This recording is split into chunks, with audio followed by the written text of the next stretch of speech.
Hola, hola, buenas noches. Vamos a comenzar la clase del día de hoy. Recordando, sí, antes de salir de vacaciones, que habíamos estado hablando dentro de la parte de criminología, si no me equivoco, sobre el delincuente. ¿Sí? Habíamos estado ahí planteando la preguntita si el delincuente nace o se hace y las características que van predominando dentro de lo que es eh, esta evolución o esta manera, ¿sí?, en la que va creciendo una persona y dependiendo del ambiente en el que se va desarrollando, si presenta o no carencias y todas esas cuestiones, ¿sí?, referidas a poder contestar esta pregunta básica, ¿sí?, que dentro de la criminología veíamos que había autores que hacían mención a que el delincuente nacía y no se hacía, y también haciendo mención, sí, a este patrón o a esta característica genética que muchos autores, ¿sí?, dentro de lo que es la literatura de la criminología, hacían mención a esta falla, ¿sí?, o este gen de más, o esta faltante en algunos casos, que predisponían muchas veces a las personas a convertirse, ¿sí?, por ciertas acciones que podían llegar a realizar, para convertirse en lo que serían delincuentes, ¿sí? Posterior a eso, también yo les había dejado una actividad. Espero que la hayan realizado. Si ya la realizaron, les voy a solicitar que me la envíen. Y bueno, continuando con lo que es nuestro programa, ¿sí?, volvemos a lo que es la criminalística, y en este caso para hablar de la parte de lo que sería un cadáver, ¿sí?, las putrefacciones cadavéricas, tipos de heridas y clasificaciones, ¿sí? Dentro de lo que es el cadáver, nosotros tendríamos que definirlo, ¿sí? ¿Qué sería un cadáver?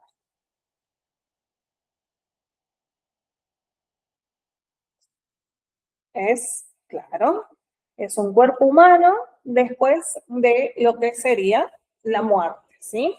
Si hablamos de lo que es la descomposición, hablamos de que es un proceso natural que comienza inmediatamente ocurrida la muerte, ¿sí? Y se caracteriza obviamente por cambios físicos, químicos, que van ocurriendo dentro de lo que es ese cuerpo ya sin vida, ¿sí? Nosotros, para que interpretemos y hablemos básicamente de lo que es la muerte, o partiendo de lo que es la muerte, ¿sí?, debemos de entender que dentro de las ciencias, ¿sí?, sobre todo estas ciencias forenses, ¿sí?, hablan de que la muerte es el cese de lo que serían las funciones vitales, ¿sí?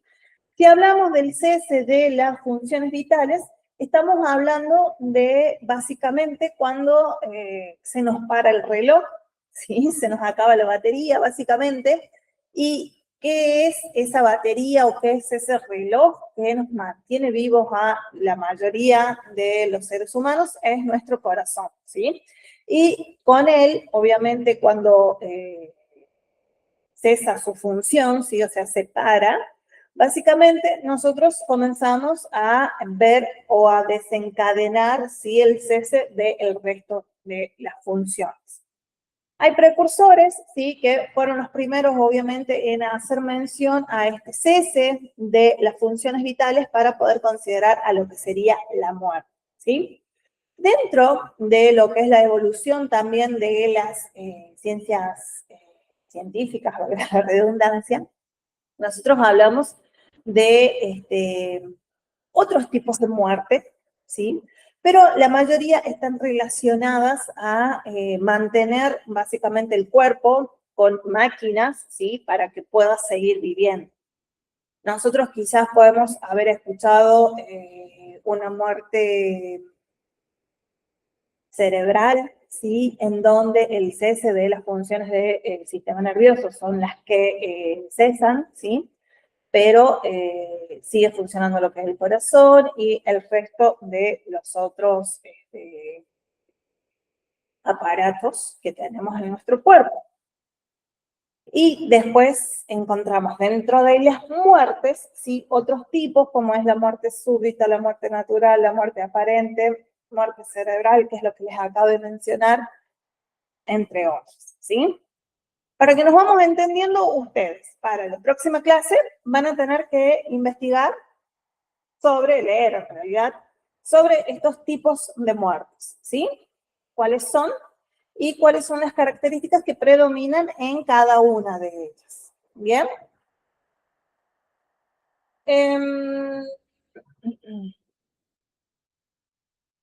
Dentro de lo que es la muerte y el cadáver, sí que siempre es un tema un poco complicado de explicar y de entenderlo dentro de lo que son las ciencias forenses, ¿sí? Porque nuestro trabajo básicamente, si tenemos un cadáver en el lugar de los hechos, ¿cuál va a ser? Va a ser el de tratar de determinar quién o qué fue el culpable de haber matado a esa persona o a esa víctima, básicamente, ¿sí?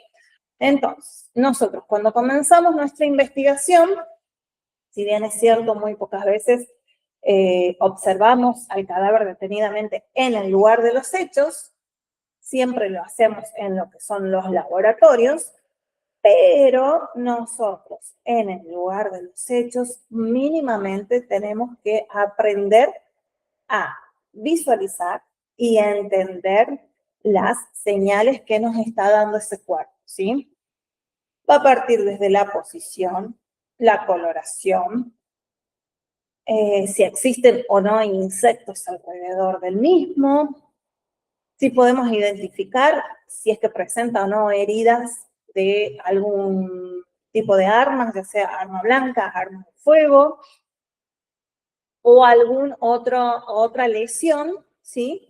Que nosotros más o menos podamos entenderla y aplicarla cuando vamos a generar lo que serían las hipótesis, básicamente, ¿sí? Dentro de lo que es el proceso de descomposición, básicamente, les voy a mostrar mi imagen, como para que más o menos ustedes puedan,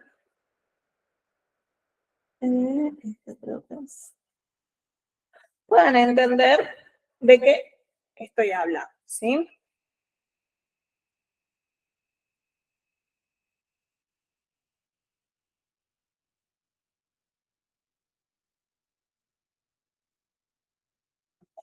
El tamaño para que puedan identificar. Ahí creo yo que se va a ver bien, o quizás no. A ver.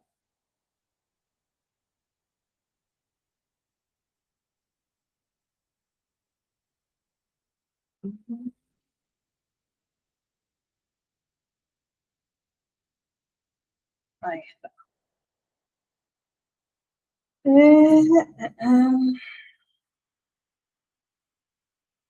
Voy a compartir la pantalla.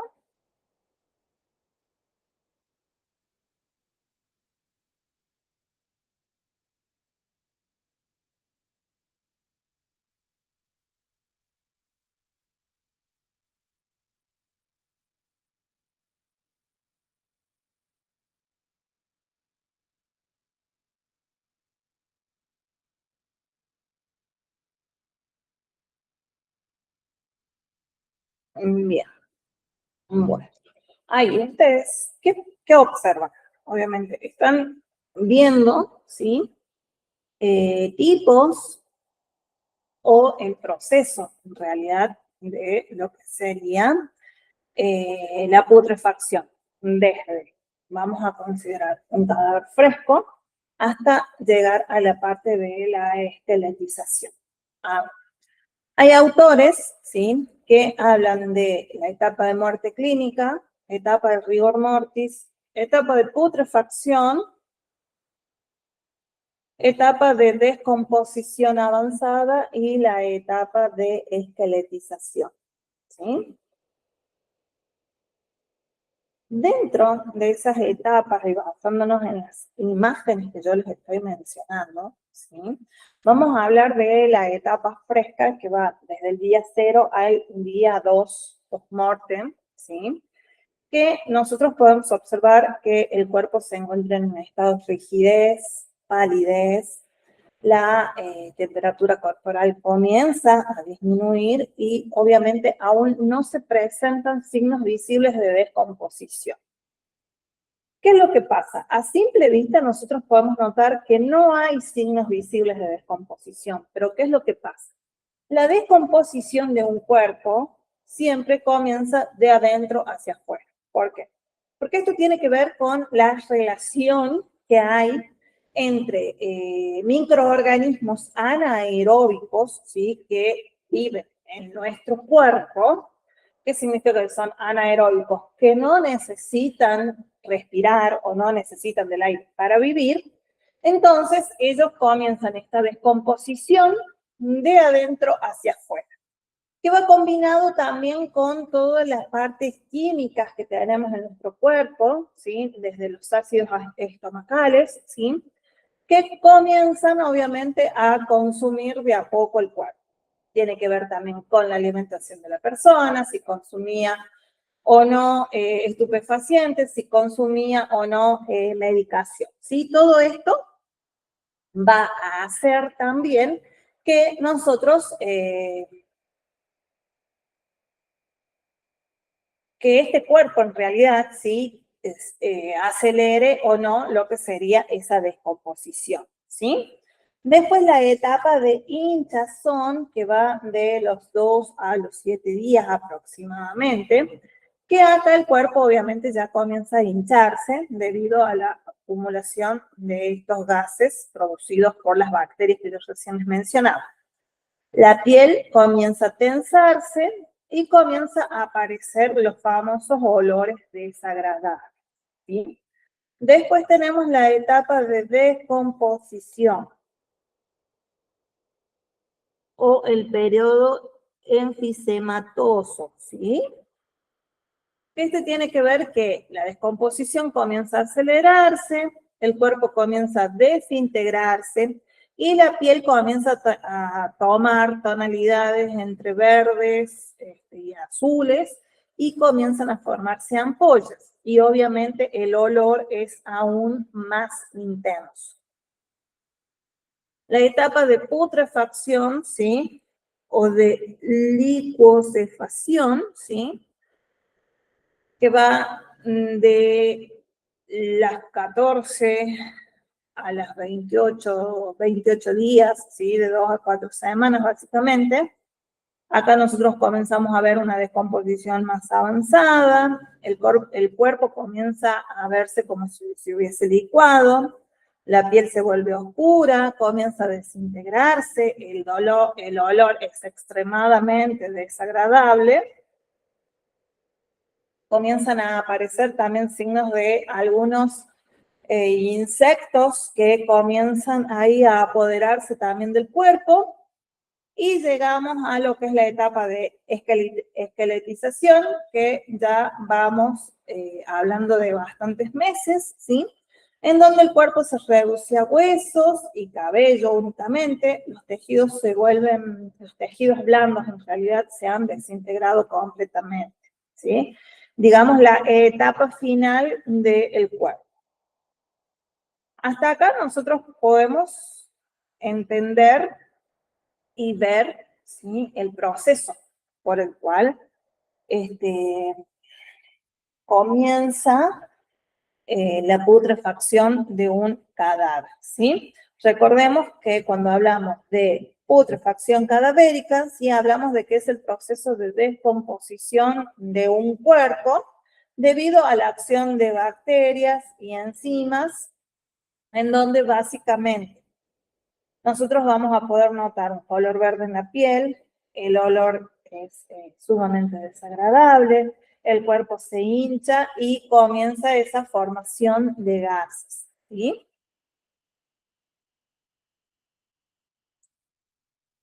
Eso sería en cuanto a esta etapa dentro de lo que es eh, la putrefacción y los tipos de muerte, ¿sí? Ahora bien, dentro de lo que es la muerte, ¿sí? Se encuentran también dos palabras que eh, están relacionadas o tienen mucho que ver en cuanto a lo que es la investigación que se debe de realizar, ¿sí? Uno es la autopsia y la otra es la necropsia. Si yo les consulto a ustedes, necropsia y autopsia, ¿es lo mismo?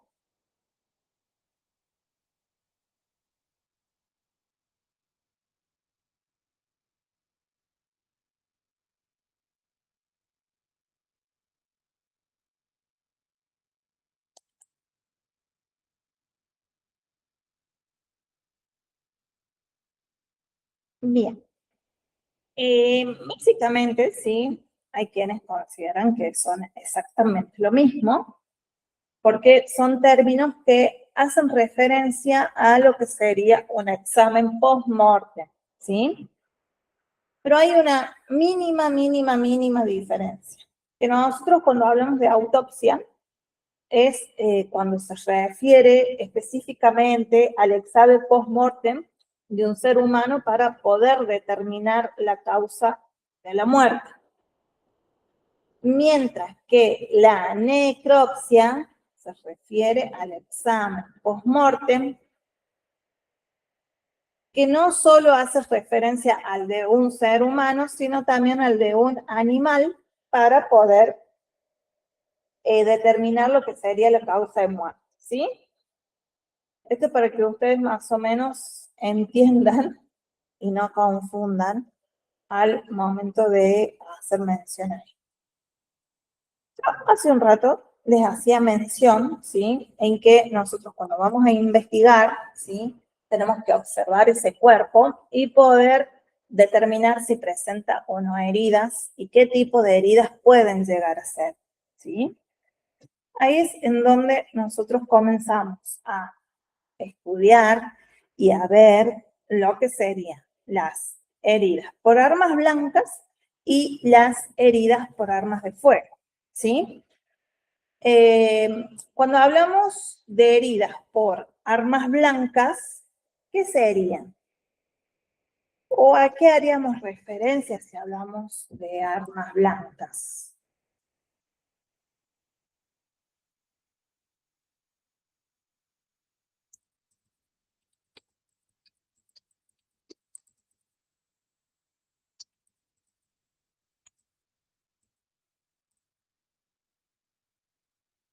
Dicen ustedes. Bien, cuando hablamos de las heridas por armas blancas, ¿sí? Dentro de lo que es la medicina legal en este caso, vamos a hablar obviamente de que son lesiones que están producidas por instrumentos manejados manualmente, que presentan una punta, puede tener filo y que obviamente va a causar lo que serían daños en la piel y son profundos. Dentro de lo que son los tipos de heridas por armas blancas, nosotros podemos encontrar heridas punzantes, cortantes, cortopunzantes y cortocontundentes. Obviamente, para poder identificar este tipo de heridas, nosotros debemos de hacer principalmente muy bien nuestro trabajo para poder determinar el tipo de arma, la dirección del ataque ¿Qué más? La profundidad, que obviamente van a ser necesarias para poder realizar una clasificación, si han sido las que realmente han causado la muerte o no, ¿sí?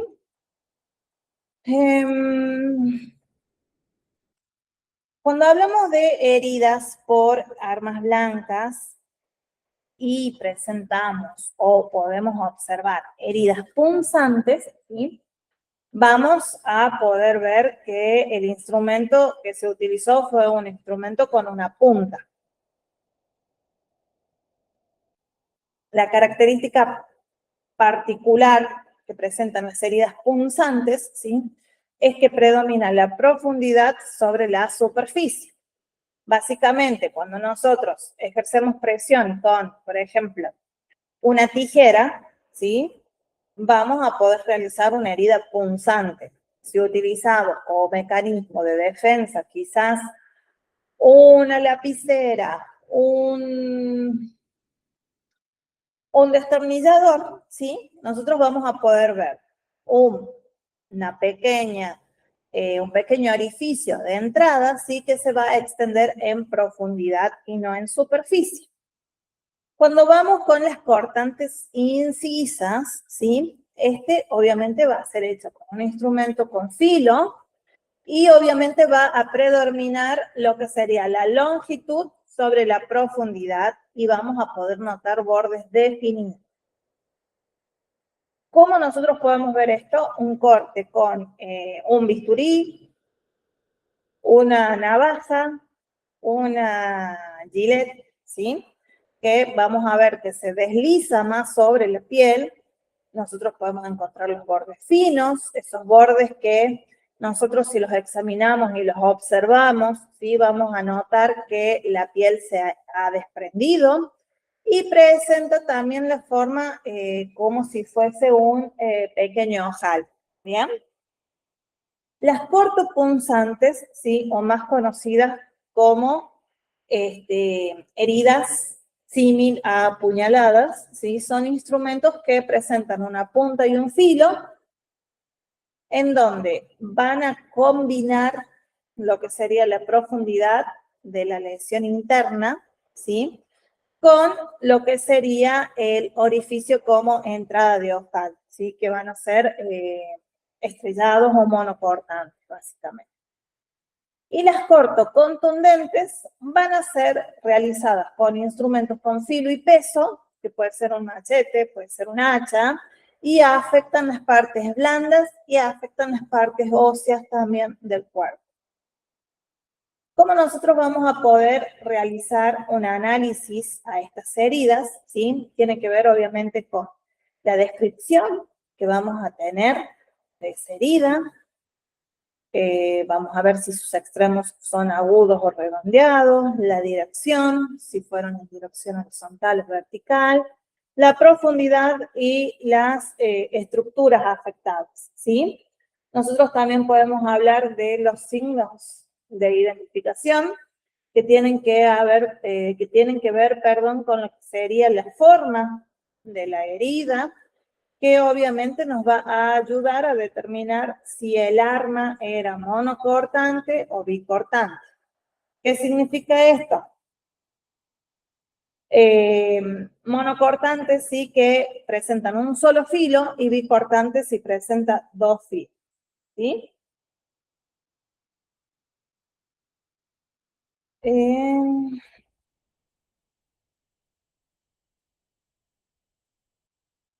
¿Qué más?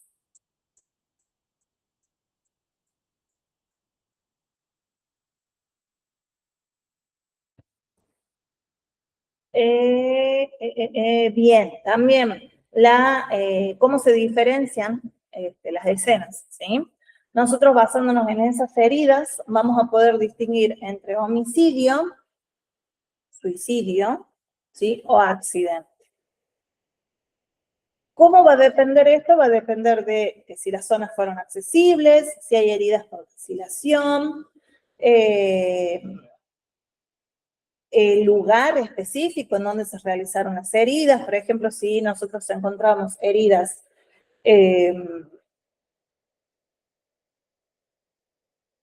corto contundentes o las que se asemejan a puñaladas en los antebrazos, en los brazos, en la espalda, a la altura de los omóplatos, nosotros quizás podemos llegar a determinar, bueno, basándonos también en la dirección de esas heridas, ¿sí? Si la víctima se defendió o no de lo que sería el agresor en este caso, ¿sí?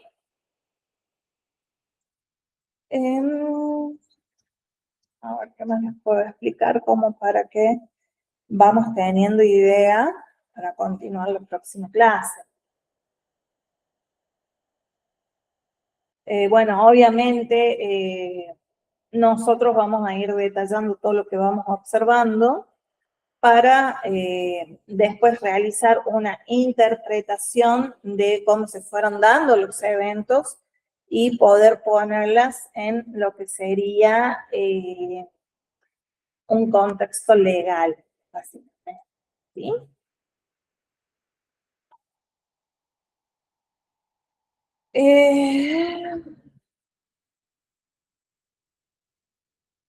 Bien, en cuanto a, esto sería obviamente en cuanto a las heridas por armas blancas.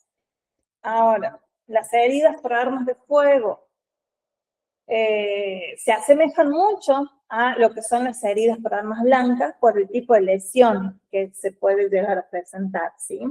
Nosotros cuando hablamos de una herida por arma de fuego, estamos hablando de una lesión penetrante, ¿sí? Que es provocada obviamente por un proyectil, causando lo que sería un daño tisular, hemorragias graves, fracturas o obviamente lesiones de órganos internos.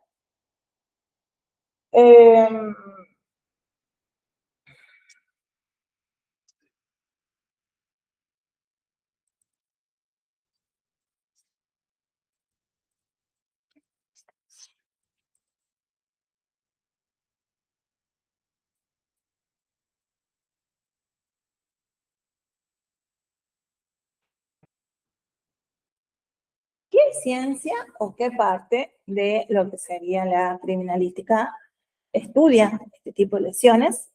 Básicamente comienza o entra en juego lo que sería la balística, ¿sí? Para poder determinar la distancia, el calibre, la autoría en cuanto a esa lesión por arma de fuego, ¿sí? ¿Cuáles son los componentes que nosotros podemos encontrar, componentes de estudio en este tipo de heridas? Vamos a encontrar un orificio de entrada, un orificio de salida y un trayecto. ¿Cuál es la principal diferencia que hay entre una herida por arma blanca y una herida por arma de fuego? Básicamente es que la herida por arma blanca presenta un orificio de entrada y un trayecto, pero muy pocas veces un orificio de salida. A diferencia de las heridas por arma de fuego que presentan, la mayoría de las veces, estos tres componentes, ¿sí? Cuando hablamos del orificio de entrada, obviamente hablamos de una lesión, ¿sí? Que generalmente es circular o un poco ovalado, con bordes invertidos. El orificio de salida, sí, suele ser un poco más grande, irregular, con los bordes invertidos, o sea, hacia afuera, no presenta algunas características que les vamos a ver en la próxima clase, que habla de lo que son los anillos de contusión y los tatuajes. Y en cuanto a lo que es el trayecto, obviamente es el camino que ha seguido el proyectil, incluyendo lo que sería la cavidad permanente y la cavidad temporal, que tiene que ver con el tejido destruido y el daño por esta energía, ¿sí? Que tiene, en este caso, el proyectil al ingresar el cuerpo. Después nosotros podemos encontrar en base a y a distancia en la que se ejecutó lo que sería el disparo, ¿sí? Tres tipos distintos, que es el quemarropa, ¿sí? Que nosotros podemos ver quemaduras de la piel, un ahumamiento, después a corta distancia, que acá ya hay una presencia del tatuaje, que habla de lo que serían pequeñas incrustaciones de pólvora alrededor del orificio de entrada, y de larga distancia, que únicamente vamos a encontrar lo que se denomina como anillo de Fish, ¿sí? No desesperen, que en la próxima clase vamos a ver bien detenidamente cada una de lo que serían los tipos de heridas, ¿sí? Y las características que predominan sobre cada uno de ellos, ¿sí? Nosotros, cuando vamos a clasificar los tipos de lesiones por armas de fuego, ¿sí? Vamos a hablar de heridas penetrantes, o sea que el proyectil ingresa al cuerpo pero no sale; heridas perforantes, que el proyectil atraviesa el cuerpo produciendo orificio de entrada y orificio de salida; y herida encedal, sí, que tiene que ver con la trayectoria superficial y lineal.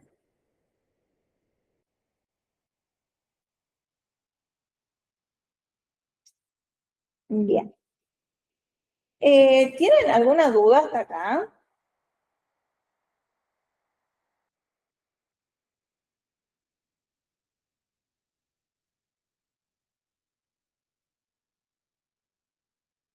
Bien, entonces, repito, recuerden enviar los trabajos. Si no los pudieron realizar, avísenme, así los ayudo. Eh, si tienen alguna duda con respecto a lo que estuvimos hablando el día de hoy, también les voy a solicitar que me lo hagan saber, y de no ser así, nos vemos la próxima clase. Que tengan una excelente jornada. Y ya saben, cualquier duda, cualquier consulta que necesiten, que quieran despejar, saben que estamos a un mensaje de distancia.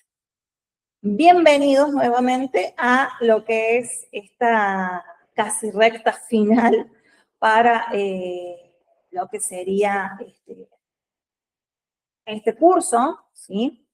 Va a ser un poco más pesadito ahora estos meses que nos quedan. Así que espero que hayan descansado muy bien en sus vacaciones. Y ahora sí, me despido y nos vemos la próxima clase. Que tengan muy buenas noches.